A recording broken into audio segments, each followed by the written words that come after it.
How to add or change profile picture on REDnote app. First, launch REDnote app on your phone. Make sure that you log into your account with your login credentials. Now tap on Me button at bottom right once you're on the home page of REDnote, and then tap on Profile at top right corner of your screen. Now you reach on your profile feed section where you see your profile icon at top.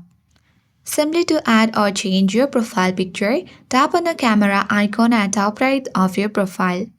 And then you need to make sure that you have added your mobile number on REDnote application, and then you need to verify your name. After that, only you'll be able to add or change your profile picture on REDnote.